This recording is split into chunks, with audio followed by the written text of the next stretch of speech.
All right, so this is problem 3 on practice exam 5. In this problem, we want to find unit vectors that are parallel to the tangent line to a particular curve. So in particular, this parabola y equals x squared at this point 2 comma 4. So what we need to do is first figure out at least what the slope of this line is, because that will determine our vectors, right? Because we know that to determine a line, we just need a vector that's parallel to the line. Once we know the slope, we can determine whether or not this vector is parallel. So either way, we need to find the slope of the tangent line at this particular point to this curve, right? So we have this curve, y equals x squared, right? This is in the plane y equals x, right? No three-dimensional stuff here. But either way, so we go over 1, 2, and we're up 1, 2, 3, 4. Okay, and this is our line that we're dealing with. So we want a vector that's parallel to this. Well, we'll find two vectors pointing in the opposite direction. But either way, this curve is y equals x squared. So we know that the slope of the tangent line is equal to dy by dx, right, at x equals 2, because we're talking about this particular point. So the derivative dy by dx is very easy. It's just 2x. And then we evaluated x equals 2, and that gives us 4, right? So this is the slope of our tangent line.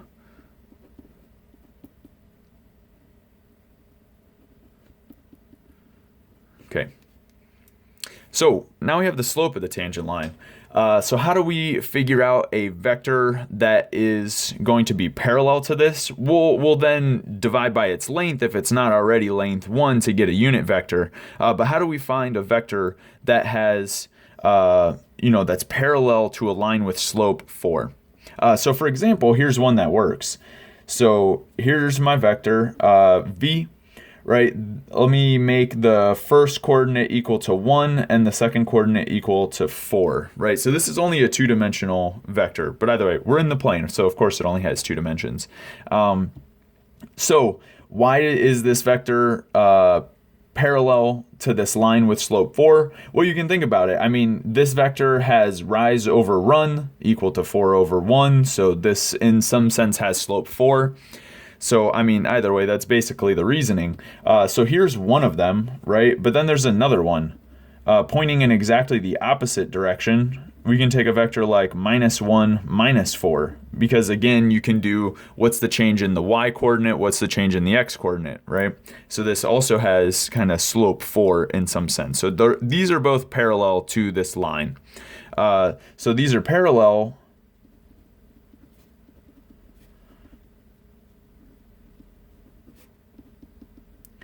But they're not unit vectors, which is very easy to check, right? Because we take the sum of the squares of both of those and it doesn't add up to 1. So how do we make sure that we get unit vectors?